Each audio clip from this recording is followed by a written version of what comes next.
Hi Reyna, it's me Reyna back at again with another video. If you're new to my channel, my name is Reyna. I make videos about pageantry. If you want to join the Reyna family, all you have to do is hit the subscribe button down below. My social media is going to be in the description box down below as usual, and also in the pinned comments section in the comment section down below. So feel free to say hi to me and follow me on my Instagram. Guys, always same video disclaimer that this is my nose ring. It's not a booger, okay? It's my nose ring. It's just a piece of metal. I can't do anything about it. So you guys, I'm traveling a lot, so my videos are gonna be a little bit sporadic. I'm sorry that I don't have my microphone with me that I usually have in order for you guys to have better audio quality, but it is currently dead and I don't have my charger because I forgot to bring it with me. I brought everything with for my microphone except for my charger. So we will have to just fair do with this. So I hope you guys don't mind. Okay, so today I have a really fun video. I wanted to talk about the Miss Universe Philippines organization and what I think that they can do in order to get their 5th crown. So for those of you who don't know, I have been following the Miss Universe Philippines organization since it was acquired by Jonas back in 2020, and I have been following it since, all the way from the preliminary activities to the prelims to the finales. Miss Universe Philippines is such a fun competition to watch, and they already begun to crown some of the regional or state or city contestants. I don't know how it works in the Philippines, but they've already crowned some of the people who are going to compete at the Miss Universe Philippines 2025 competition. So I'm very excited, and I thought let's get into Miss Universe Philippines season and just kick start it. I'm also going to make a wish list for Miss Universe Philippines along with Miss Grand International Philippines. So yeah, and maybe Miss Supra, but Supra is so random. Like, I don't really know what the qualifications for that competition is. And Cosmo's so new that it's kind of hard to also figure it out. So I think Grand and Universe will be good for now. So yeah, guys, let's get into it. First of all, Miss Universe Philippines has had a really interesting last 4 years. I want to make a disclaimer when I make this video. I am going to be talking about what I think Miss Universe Philippines Miss Universe Philippines organization rather needs to do in order to snatch their 5th crown based on what Miss Universe, the organization, is doing today. The Miss Universe organization has changed drastically since Jonas has acquired the organization back in 2020. First and foremost, they switched from the IMG era to the JKN era, which is the current owner, Kun An. And from there, Kun An partnered up with Raul, a Mexicano who also owns part of the Miss Universe organization, to make it what it is today. The Miss Universe organization went from a pretty, at least fairly objective organization to a little bit more business-minded, business-like organization that we see today. It went from what we know, the classic Miss Universe, which is, I would say back in the days, back in 2020, all the way up until 2022, you could just show up to the preliminary competition, and maybe even 2023, but probably 2022, I'd say. You could show up to the preliminary competition at Miss Universe and the finale, do your best, and walk away with the crown. Even if you didn't do too much during the preliminary activities, or you weren't very active on social media, or you weren't landing a lot of brand deals, or you weren't active in the media, you could still lend yourself to winning the Miss Universe crown, even without all that. Things have changed a lot. This video is not about the Miss Universe organization itself, it's about Miss Universe Philippines, but I think in order to talk about what Miss Universe Philippines needs to do in the upcoming year in order to get their 5th crown, we do need to talk a little bit about the Miss Universe organization and where they are today, because obviously that, based on that, is what direction Miss Universe Philippines needs to head. Whatever direction Miss Universe, the organization itself, wherever direction they head in, Miss Universe Philippines has to adjust to meet that standard in order to get their 5th crown, whether you agree with the standard or not. I don't agree with the direction that Miss Universe is heading, but we're not talking about whether or not we agree with it. We're talking about what Miss Universe Philippines needs to do to get with it, to keep up with it, to go in the same direction and get their 5th crown. So, supposing that Miss Universe Philippines is ready to go in the same direction as Miss Universe organization in order to get the 5th crown, this is what I would recommend. First of all, let's look into the past. Again, looking into the past of Miss Universe Philippines is going to be a little bit hard because I don't know how much relevancy it will have today. Even if we look into Miss Universe Philippines 2023, Michelle D's stint at the Miss Universe 2023 competition, I don't even think the 2023 edition is the same as this last year. This last year has revealed a lot of curveballs. It's very different, and I don't know how much relevancy that the past Miss Universe Philippines or the past Miss Universe editions as a whole will lend to the direction and where Miss Universe is going today. Really, I think we need to look at Miss Universe Chelsea Manalo, Miss Universe Philippines 2024, analyze her placement at the Miss Universe 2024 edition, and then the other contestants of the Miss Universe 2024 edition as well, because looking into them and their placements will kind of lend us a little bit of help into what direction the Miss Universe organization is going.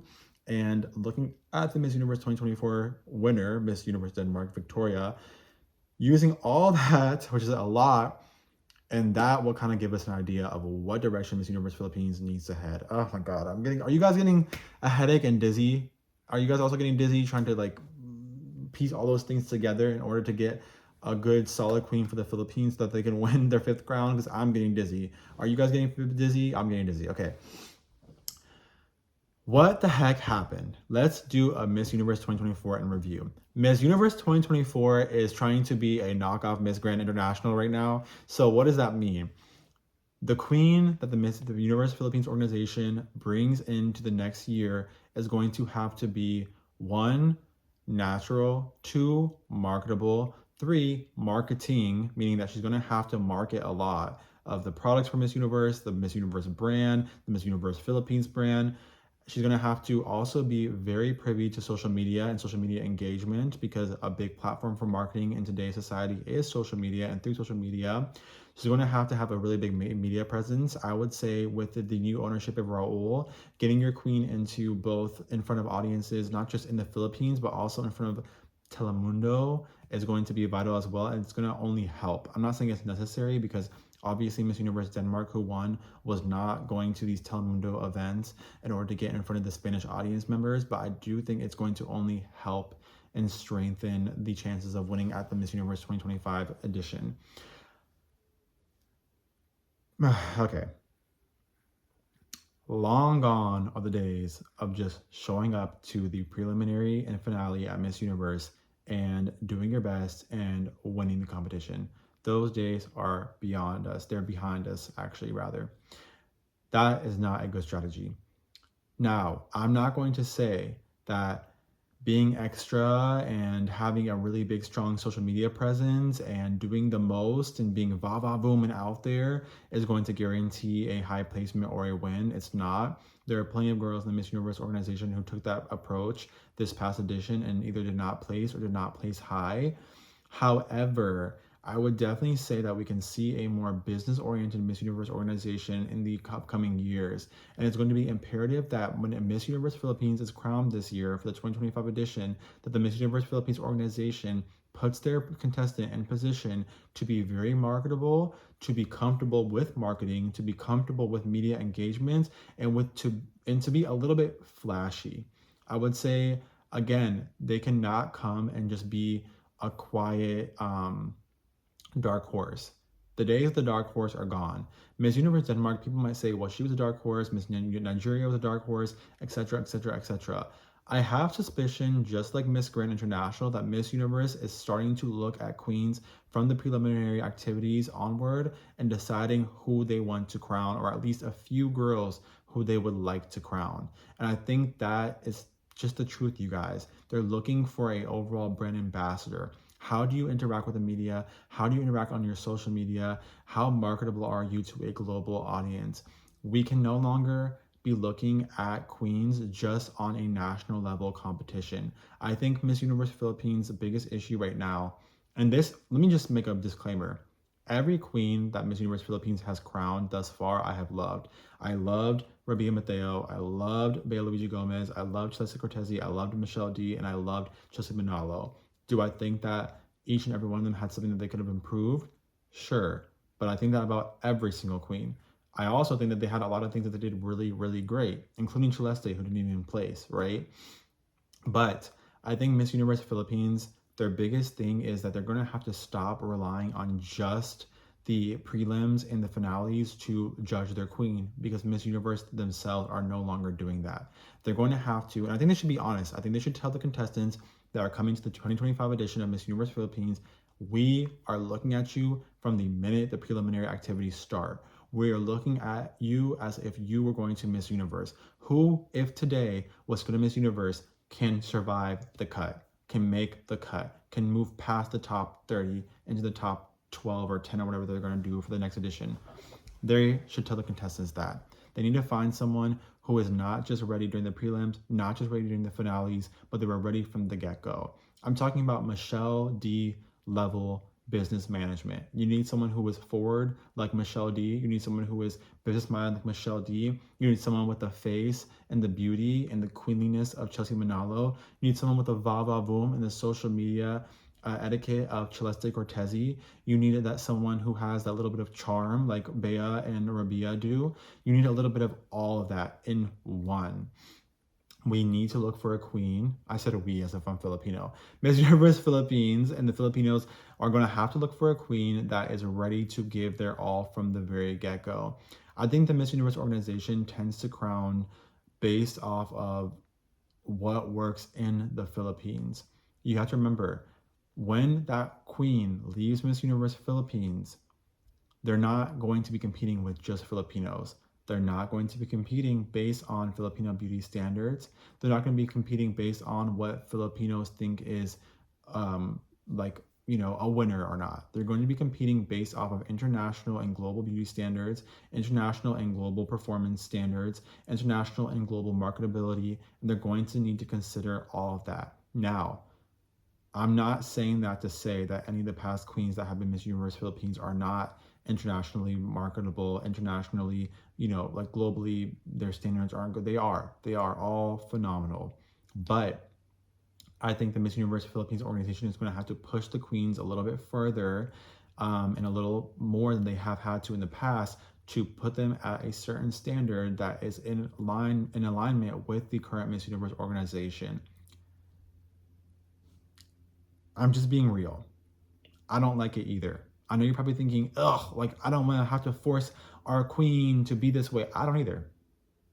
I'm Indian. I don't want my Miss Universe India to have to shift and bend into this mega mogul business, only in business, minded, juggernaut. I don't like it either. I would love to go back to the days of Katrina Gray, to Pia Warts, back to the days of, when Rabia Mateo even competed, or when Bea Luigi Gomez competed, the days where it was just the queen needs to show up, do her best, be genuine, give a good pasarela, give a good Q&A, and they can win the competition. I miss those days too, trust me, but we're not there anymore. I do wish that Kunin would just come out and say, hey, I'm not looking at just prelims, I'm not looking at just finales, I'm looking at the whole, from the get-go, like Nawat does. I wish that she would just say that. That's what she's doing. Unfortunately, she's not going to say that. So we have to go with what we see and what we observe. So let's break this up. Moving forward, I see the thing is, I would love to make and compare and contrast with what Chelsea Manalo presented during this edition, and then maybe what I think could change for the next edition for the Miss Universe Philippines 2025 queen in order for her to come out on top. But I don't want to undermine Chelsea's hard work, so I'm hesitant to do that because I think I really liked Chelsea's approach and I loved how she was. So I really don't want to make any critiques, but I guess what I will say is this. Moving forward, Miss Universe Philippines is going to have to make sure that their queen their wardrobe needs to be on top, period. It has to be. Look at Miss Universe Denmark's wardrobe. If you looked at her wardrobe during the preliminary activities, she looked on point every single day. So did Chelsea Manalo. So this is not about Chelsea Manalo, you guys. I'm no longer talking about Chelsea Manalo. I'm talking about for the queen next year, what she needs to do. I'm referencing the Miss Universe Denmark who won this year for next year. I'm not talking about Chelsea Manalo. We're not talking about Chelsea Manalo. I'm talking about just in general. What does Miss Universe Philippines 2025 need to do? Styling has to be on point, okay? Every single time. 7 Barreto photo shoots. 7 Barreto is chef's kiss. He is such a good photographer. You guys need to hire him to go to the Miss Universe competition. And you need to save those outfits for the photo shoots that you use with 7 Barreto and bring them to the actual Miss Universe competition. What I don't understand, the one critique that I have for the Miss Universe Philippines organization is Why did you guys have Chelsea Manalo in these phenomenal outfits for the photo shoots and not use them as like outfit of the day photos during the actual competition? At the same time, it's not like Miss Universe let the girls out of their hotel room ever. They pretty much have them in prison. But still, I think it would have been a good idea. So I think that what you can do is two things. One, have the outfits picked out for Miss Universe Philippines 2025 ahead of time. Have her do photos of those outfits with Seven Barreto, right? And then drop those photos on the day that she wears them at the Miss Universe competition during the preliminary activities, right? 2 weeks leading up to Miss Universe, they have all these activities that girls go to. So have the have those photos ready, right, in a photo album and drop those photos the same day that the queen wears them. Hire Seven Barreto because he's literally phenomenal, and have him come and take photos of the queen at the competition if allowed. I don't know the rules of Miss Universe, but if allowed, this is what I would do. I also go ahead and I would hire professional videographer or like just one or two, or Seven Barreto. I don't know if Seven Barreto does a videography or if he just sticks to photography. I haven't looked into his work, but have him or have someone come there and capture moments for your Miss Universe Philippines. If the access to the media is as limited next year as it was this edition of Miss Universe, it's better to have one or two people that you hire as an organization if you have the budget. And seemingly Miss Universe Philippines, I think they have a pretty good budget and sponsorship just because, I mean, look at their competition, it's really good. So it would be worthwhile to have one or two people who get media access to the Miss Universe 2025 competition come and take exclusive photos of your queen. Just saying, it might be worth it. You guys need to have a social media strategist team. It can't just be photo shoots of the outfits that you guys drop. We need to put out content of the Filipino queen for Miss Universe 2025 around the clock, around the clock. There needs to be a Miss Universe product in every little thing the queen does. Okay, if you can show Miss Universe that this contestant right here is ready to be your brand ambassador for everything that you guys have to offer, for all the swimsuit lines, for the skincare, Miss Universe skincare products, for Miss Universe makeup products, if you can show her as a brand ambassador for all these products, and then also have the Filipinos invest in those products, the Miss Universe organization is going to be impressed with your queen. This is not going to guarantee a win, but it is going to put you in front of the eyes of the organization a little bit more. No, Miss Universe Denmark did not do all that, but we're trying to guarantee a win, okay? We're trying to guarantee the 5th crown, and this is a business. This is now a business. Miss Universe, the organization is now going towards business. They are for profit. They are fully for profit. They even dropped Smile Train, okay? They're no longer doing charity work. They're no longer about all that stuff. It's sad. It's sad. It's horrible, but it is what it is. So if we're being brutally honest and talking about where Miss Universe Philippines needs to go moving forward, we have to push forward. I'm talking about, even if you get Filipinos to invest in like, I don't know, Miss Universe skincare, or right, skincare line.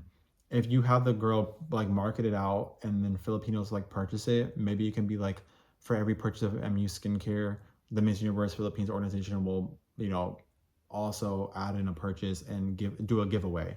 Like, oh, Miss Universe Philippines, Miss Universe skincare giveaway, Miss Universe makeup giveaway, whatever. Really thinking beyond just Miss Universe Philippines and starting to think about Miss Universe as a whole. I think that's what the Miss Universe Philippines organization is going to have to do. And they're going to need a very business savvy Miss Universe Philippines to do this. Someone who can juggle the responsibility of being a Miss Universe, right? Philippines, who can still be, you know, they need someone who will still have the morals of a Miss Universe Philippines, guys. I'm not saying strip the queen of everything that makes her a queen, because that's horrible. We don't want that, right? We still want them to be themselves. But look at Michelle D, right? I know she didn't make it past the top 10, but that's a whole different topic, okay? Michelle D was really good about being herself, right? She was still herself. She was still very lovable. She was very approachable. A lot of us fell in love with her, but she was also really good at managing and juggling the business aspect of Miss Universe. We need queens like that moving forward.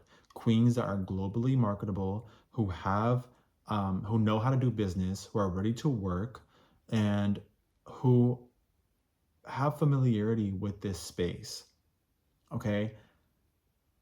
I know it sounds very Miss Grand like, but that's because it is Miss Grand like now. I think obviously the level of performance and the style of the Passarella and all of that is a little bit different from Miss Universe to Miss Grand, even today, even with this current Miss Universe organization. But I think the idea of what they're looking for is similar now. Nawat, for example, at Miss Grand International, is looking for someone who can be a brand ambassador, who can make him profit, who can make him money, right? Miss Universe is now looking for the same thing. Seemingly, who knows? Because they switch what they're looking for every year. But based off this year, and then building a new headquarter in Mexico City, and them having all these different products that they're marketing out all of a sudden, like a swimwear line, the skincare line, makeup line, whatever. They're looking for a brand ambassador. And now I want to make this disclaimer. All this is great, but there still has to be integrity in the next Miss Universe, okay? The next Miss Universe Philippines should still be Filipina. She should still be quintessentially Filipina. She should be Filipina first. But we have to also add in the business aspect of Miss Universe into the next Miss Universe Philippines 2025. I also think that we cannot over refine her. She has to naturally just kind of have this knack for business and lend herself well to being a brand ambassador. I don't think that we should overtrain the next Miss Universe Philippines or make her someone that she's not.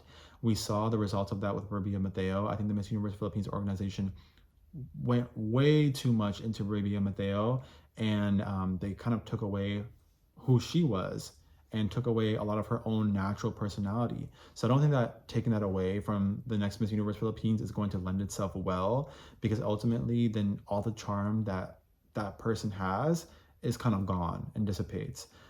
So I don't think that they should overtrain the next girl to be a business mogul or something that she's not. But I think the same way that Michelle D again was naturally herself, but she also naturally was a businesswoman. I think that's the type of character that we have to look for. And they don't have to be, like super, super business savvy. I don't think Miss Universe Denmark was either, but it has to be someone who knows how to market out the brand, who can work with the brand and can be a global ambassador for the brand. That's going to be important in the forthcoming competition, the forthcoming edition, in order for them to secure a win. In terms of performance, I think staying away from signatures, okay? Long gone, ever since Catriona Gray had her signature lava walk, everyone and their mom wants to have a signature in their walk. Let it go. We need to remember that the Miss Universe judges in the Miss Universe judging panel typically are not full of people who are judging fans or judging pageant analysts or pageant fans. Sorry, I missaid that. Usually the Miss Universe judging panel is not full of people who are pageant analysts or even pageant fans. They're just people who are either paid to be there or they have some type of celebrity status to draw attention to the competition, whatever it may be, right? So Miss Universe Philippines is going to have to be careful to not try to add in anything too signature into the passarella of their queen. I've seen the past few editions of Miss Universe, that Miss Universe Philippines queen tends to add in some type of signature to their walk, whether it's Chelsea's slow-mo walk, Michelle D's snake walk with the hand, whatever it may be. Now, to us who are fans of pageants or us who are pageant analysts, we love it. We're like, wow, that was really good. I loved Michelle D's snake walk. I loved Chelsea Manella's slow-mo walk. So it's not a diss or anything to them. But the thing is, if you are not a pageant fan, if you're not a pageant analyst, it may not register as well. It may work for the Miss Universe Philippines competition, but when you're at Miss Universe, you're not just in front of Filipinos, you're not just in front of Miss Universe Philippines. And we have to remember that sometimes a girl does a signature move at Miss Universe Philippines and people love it because they love the girl. Okay? That's the truth. Let's be honest. The snake walk of Michelle D. Filipinos loved Michelle D. So she could have done almost anything and they would have been like, yeah, woo! But at Miss Universe, this snake walk, maybe someone who is not Filipino and not familiar with Michelle D or doesn't know that her mom is was the former Miss International and is very highly revered, They might not know these things about Michelle D. They may not have the same relationship with Michelle D that you and I do. They may not have the same love for her like you and I do. And so if they see something like this, they might say, why is her hand like this? It may not register to them. You have to do something and have a pastorela that is universally acceptable, and it's just a good baseline. It's better to have a normal, like not too jazzy, not too over the top walk that is just really good than have something that's out of the box and unique, but someone who doesn't watch pageantry or is not familiar with pageantry won't register with them, or they won't get it. Does that make sense? So it's not that the snake walk is bad or that the slow-mo walk is bad. But let me put it this way. I'm Indian. Miss Universe India this year, I liked her walk a lot. But she did this turn and she kind of like, if you go, I can't put a video up here because I'll get copyright striked. But if you watch Miss Universe India 2024's swimsuit competition this year at the Miss Universe 2024 finale and the preliminaries, you'll see during her swimsuit competition, she took her cape and she kind of flung it backwards. I thought it was cool. It was unique. It was different. Maybe it was too different. I liked it. But I also know, wow, I haven't seen that before. I watch pageantry. Someone who doesn't watch pageantry, they might think, oh, that was a little bit too much. It was too over the top. Sometimes less is more. Look at Miss Universe Venezuela this year. She did this whole like thing, right? That was different. It was cool, but it wasn't too much, I would say. And she just really kind of walked on the runway straight and then won. Now, okay, this edition of Miss Universe Philippines, I mean, not Miss Universe Philippines, this edition of Miss Universe was a little bit questionable with the judging. So, but I'm just giving you guys my best guess in what direction the Miss Universe Philippines organization should go in order to be successful. So, yeah, you guys, I know I was kind of all over the place with this video. I am really ready for the Philippines to get their 5th crown. I think they can do it. I'm going to make a wish list video coming out soon for Miss Universe Philippines, both Miss Grand International and the Miss Universe organization. And yeah, Miss Universe Philippines is well on its way. I'm going to record some reaction videos to some of the competitions. I think that we already crowned some people for Miss Universe Philippines from 2025, like who's going to like compete at the competition. So I'm excited for that. I'm going to do some reviews of these contestants, and yeah, so I hope you guys like this video. If you guys like this video, go ahead and give it a thumbs up. If you want to join the Reyna family, go ahead and hit the subscription box down below. And also make sure you guys follow me on Instagram. It will be in the description box down below, and also it will be in the pinned comment section. So yeah, I love you guys so much. Thank you guys for always supporting me. Guys, please make sure you guys spread love. Please do not send hate to the Miss Universe Philippines organization. Please do not send any type of hate to Chelsea or any of the past Miss Universe Philippines queens. Remember that they all did a phenomenal job, all the way from Rabia to Chelsea Manalo. I'm really proud of every single one of them. They're all phenomenal, amazing, beautiful queens. So please give them support. They took on a really big responsibility representing your country if you're Filipino. And yeah, tell me who you guys want for your Miss Universe Philippines 2025. Who would be a good contestant? Off the top of my head, I don't know. I'll tell you guys my wish list. Yeah, I'll keep it a secret. Thank you guys so much for the support. I love you guys so much. Muchas gracias. Maraming salamat po. Terima kasih. Kampung ka. Sheshe ni. Arigatou gozaimasu. Tanvad. Shukriya. Shukran. Dhanyavad. And goodbye.